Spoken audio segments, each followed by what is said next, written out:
মিহির, এসব তুমি কি ভাবছো? তুমি কেন খনাকে কষ্ট দেবে? না, রাজকুমারীকে কষ্ট দিয়েছি বলেই তো এত সব কিছু হলো। না না মিহির, তা কেন হবে?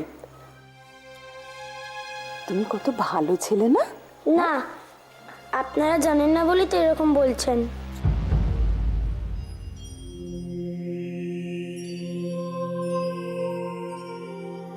একি আপনারা আবার ফিরে এলেন যে? কিছুক্ষণ আগেই তো আপনারা গেলেন। আসলে আপনাদের রাজপুরোহিত মশাই বললেন যে এই দুঃসময় আমাদের প্রাসাদেই থাকা উচিত, তাই আপনাদের কাছে চলে এলাম। ভালোই করেছেন। মা পুলোটা ঠিক বলছে না। বাবা নয়, আমি বলেছিলাম প্রাসাদে ফিরে আসার কথা।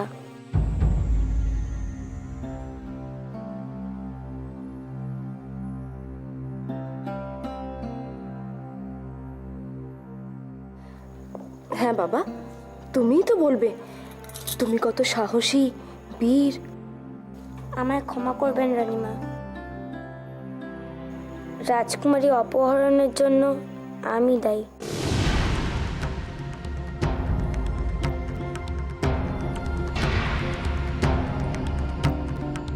এসব তুমি কি বলছো মিহির? তুমি কি বিকটাসুর দাহর সময় ওখানে কাউকে দেখেছিলে? এইসব ঘটনা ঘটেছিল যখন আমি ওই তীরটা মারতে চেয়েছিলাম। আপনারা সবাই বিকটাসুর দাহ নিয়ে ব্যস্ত ছিলেন, আর আমি ছিলাম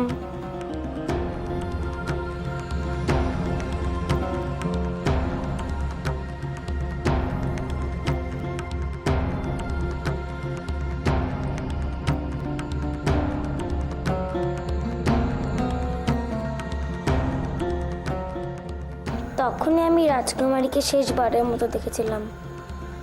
তাই আমার জন্য রাজকুমারী সবার থেকে আলাদা হয়ে গেছে। তাছাড়া জয়দ্রথ মামা তো তীর ছোড়ার পরেই চলে গেছিল। তাহলে তো জয়দ্রথের কোনো দোষই নেই। ঘটনার সময় ও তো সেখানে ছিলই না।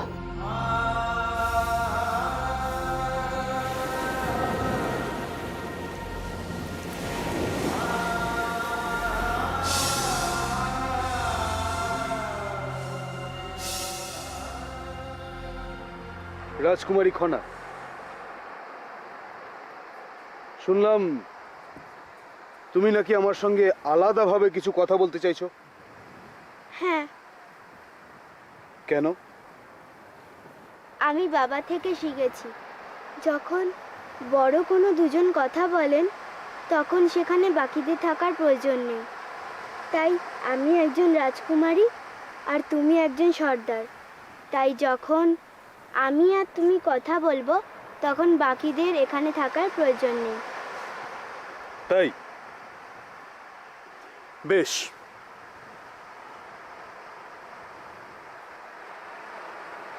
দেখে মনে হচ্ছে তুমি খুব বুদ্ধিমতী মেয়ে।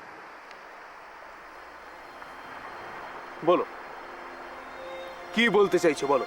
আমি বুঝতে পেরেছি আমাকে আমার বাবা মায়ের থেকে দূরে নিয়ে আসা হয়েছে। আর এখানেই তো ভুল করলে রাজকুমারী। তোমাকে তোমার বাবা মার থেকে দূরে আনা হয়নি, তোমাকে অপহরণ করে আনা হয়েছে। অপহরণ? তার মানে কি? অপহরণ অপহরণ মানে কাউকে যদি কোনো বিশেষ উদ্দেশ্য নিয়ে জোর করে তুলে আনা হয় তাকে বলে অপহরণ। তা তোমরা আমাকে কেন অপহরণ করেছো? আর তোমরাই বা কারা? আমরা খুব বিখ্যাত লোক। তুমি নিশ্চয়ই তোমার মা, বাবা বা আর কারোর কাছে গল্প শুনেছো। আমাদের গল্প, খারাপ লোকেদের গল্প, দস্যুদের গল্প। আমরা জলদস্যু। জলদস্যু? কিন্তু তোমাদের তো আমাদের মতোই দেখতে। তোমরা তো সাধারণ মানুষেরই মতো।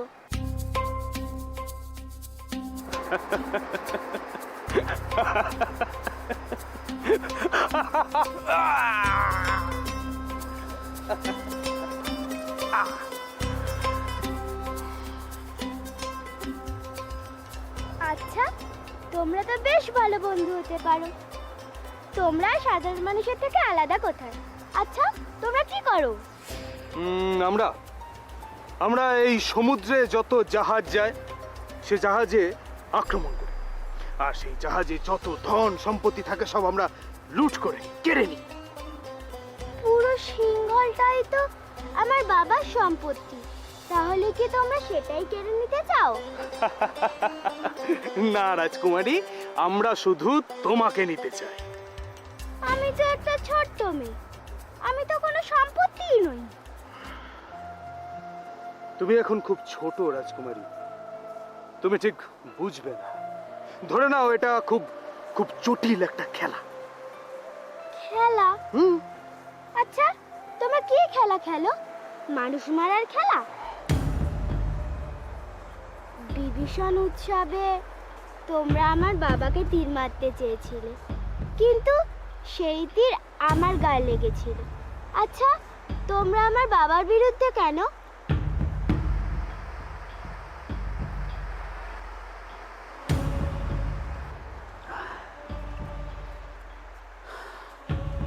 রাজকুমারী খনা, তুমি জানো কিভাবে একটা রাজ্য শাসন করতে হয়?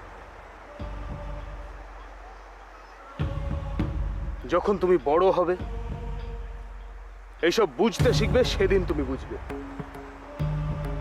যে আমি কেন তোমার বাবার বিরুদ্ধে। তার আগে নয়। যাই হোক, তুমি এখানে আনন্দে থাকো, খেলা করো। না না, আমি আনন্দে থাকবো কিভাবে? আমার বাবা মা তো আমার জন্য খুব চিন্তা করছে। তা ঠিক, কিন্তু তোমাকে এখানে তো কিছুদিন থাকতেই হবে। তাই বলছিলাম, এখানে যখন থাকছোই তখন আনন্দ করো।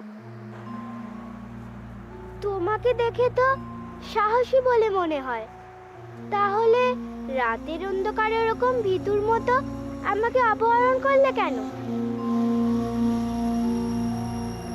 সে তুমি বুঝবে না রাজকুমারী।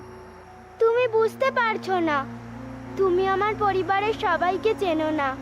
আমার বাবা, জয়ম, ভাই কাকা, আর আমার ভাই কাকা তো রাজ্য পরিদর্শনে বেরিয়েছে। আমার ভাই কাকা যদি জানতে পারে তুমি আমাকে অপহরণ করেছো, তাহলে ভাই কাকা তোমাকে ছাড়বে না, দেখে নিও।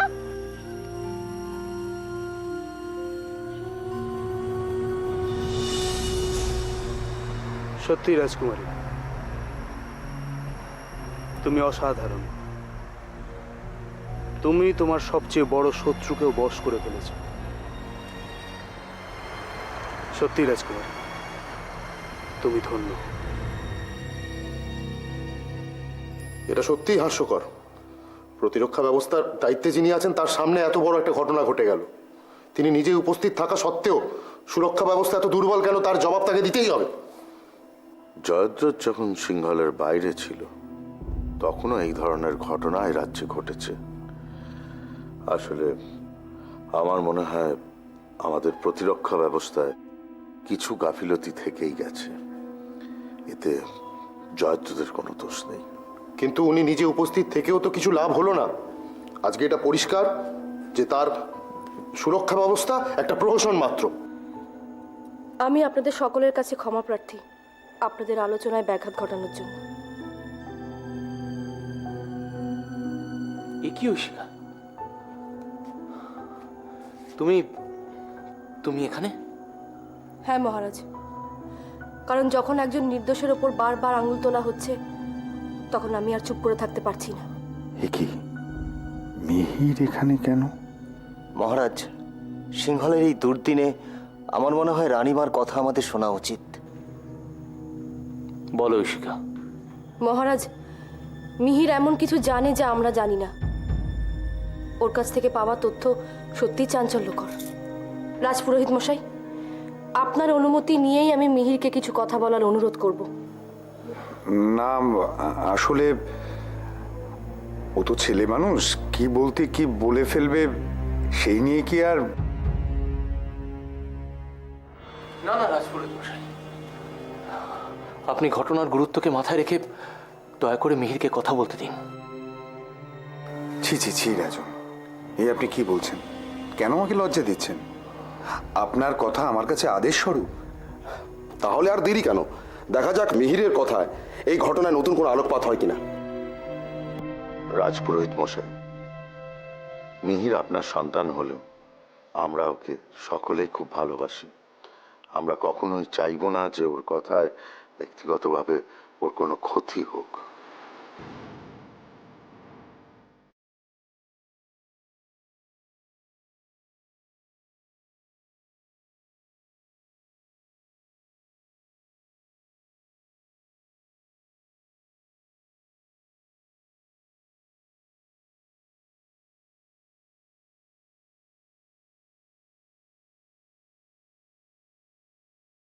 তুমি জানো না মিহির, তুমি আমাদের কতটা সাহায্য করলে।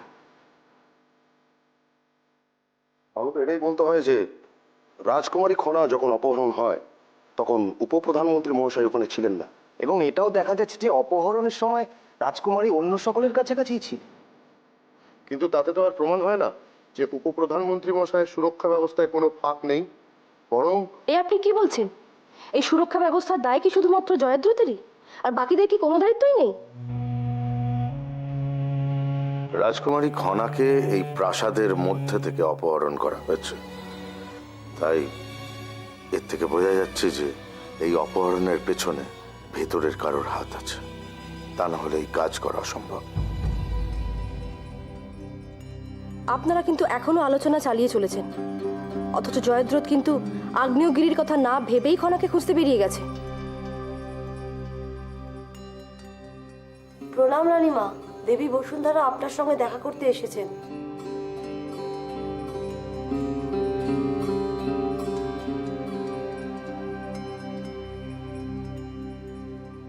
সত্যি রাজপুরোহিত মশাই, মিহির অত্যন্ত সাহসী। এই অবস্থাতেও যেরকম ও সাহস দেখালো তাতে আমি সত্যি সত্যি গর্বিত। রাজপুরোহিত মশাই, এই বয়সী কোনো বালক এই রকম সাহস দেখাতে পারত বলে আমার মনে হয় না। মিহিরের মতো সন্তান পেয়ে আপনি সত্যিই ভাগ্যবান। কিন্তু রাজকুমারী কোথায়? আমরা তো কেউই তার কোনো খবর জানি না।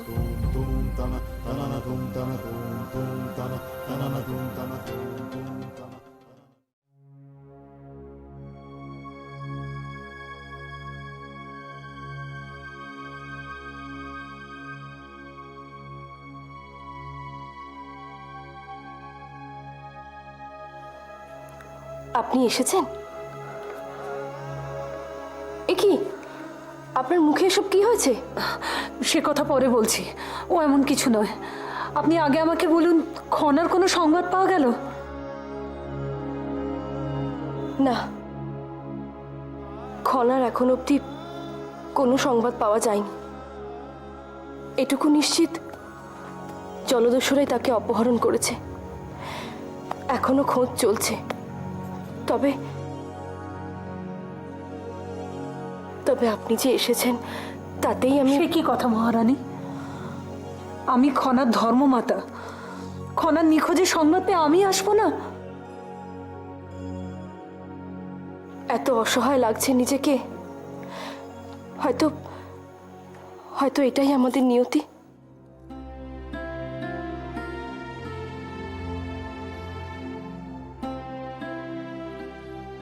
তবে মিহির কিন্তু খনার ব্যাপারে আমাদের অনেক গুরুত্বপূর্ণ তথ্য দিয়েছে, আর সেই তথ্য হয়তো ভবিষ্যতে আমাদের কাজে লাগতে পারে। সব সব ঠিক আছে তো রানীমা? মানে মিহিরের কথা শুনে সবাই ওকে দোষী ভাবছে না তো? এ আপনি কি বলছেন রেবতী? মিহিরকে সবাই দোষী ভাবতে যাবে কেন? বরং মিহিরের সাহস আর স্পষ্টবাদিতা দেখে সবাই ওর প্রশংসা করেছে। মিহির তো আমাদের গর্ব। মিহির, আচার্যদেব তোমার সাহসিকতার সংবাদ শুনে নিশ্চয়ই খুব আনন্দিত হবেন। সে তো ঠিক, মিহির তো ওনারই ছাত্র। শুধু ছাত্র নয়, আচার্যদেবের মতে মিহির সবচেয়ে মেধাবী ছাত্র। এ কি, আপনার মুখে কিসের চিহ্ন? পুড়ে গেছে মনে হচ্ছে। আমাদের আশ্রম থেকে আগ্নেয়গিরি খুব বেশি দূরে নয়। আমি যখন আশ্রম থেকে রাজপ্রাসাদের পথে যাত্রা করছিলাম তখনই অগ্নুৎপাত শুরু হয়ে যায়, আর তাতেই। আচার্যদেব ঠিক আছেন তো? যখন আমি আসি তখন ঠিকই ছিল বাবা। আমি সিংহলে আসার পর জানতাম আগ্নেয়গিরি স্তব্ধ, তবে হঠাৎই তার জেগে ওঠা অত্যন্ত বিপজ্জনক। তা তো ঠিকই।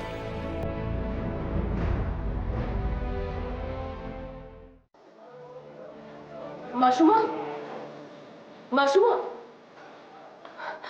মাসুমা, দেবী বসুন্ধরা এসেছেন ঐশিকার সঙ্গে দেখা করতে। হ্যাঁ এসেছেন, তাতে এত ব্যস্ত হবার কি আছে? কি বলছেন কি আপনি? আপনি জানেন না মাসুমা, যতবারই দেবী বসুন্ধরা অথবা আচার্যদেব বিদ্যাধর এই রাজপ্রাসাদে এসেছেন ঐশিকার সঙ্গে দেখা করতে কিংবা খনার বিষয়ে উৎসাহ দেখিয়েছেন, ততবারই ঐশিকা, উপতিষ্য কিংবা খনা কোনো না কোনোভাবে লাভবান হয়েছে। সেটা আগের কথা, এখন কিন্তু অবস্থা সম্পূর্ণ ভিন্ন। না মাসুমা, ভয় কিন্তু একটা থেকেই যাচ্ছে এক্ষেত্রে। আচ্ছা, দেবী বসুন্ধরা খনার সম্পর্কে কোনো ভালো খবর নিয়ে আসেনি তো? অসম্ভব, চারদিকে এমন প্রাকৃতিক বিপর্যয়, তার মধ্যে ভালো খবর? না না, এ হতেই পারে না। হয়তো আপনি ঠিক, কারণ দেবী বসুন্ধরার মুখে আমি পোড়া দাগ দেখলাম। তা হয়তো এই প্রাকৃতিক বিপর্যয়ের কারণেই। হ্যাঁ, হঠাৎ করে এই আগ্নেয়গিরির ব্যাপারটা আমাকেও কেমন যেন হতবাক করে দিয়েছে। তবু ভালো, উপতিষ্য এই প্রাকৃতিক বিপর্যয় সামলাতে হিমশিম খাচ্ছে। জানি না কতদিন এভাবে আগ্নেয়গিরি থেকে লাভা বেরোবে, আর মহানামে বা সিংহলের কোন প্রান্তে রয়েছে। খুব দুশ্চিন্তা হচ্ছে আমার ওর জন্য। ত্রিজটা, এত দুশ্চিন্তা করো না। দেখো, জ্যোতিষবীরের গণনায় তো প্রাকৃতিক বিপর্যয়ের কথা ছিল না। আমার মনে হয় এটা একটা সাময়িক ব্যাপার। মহানামা ভালোই আছে, তুমি নিশ্চিন্তে থাকো।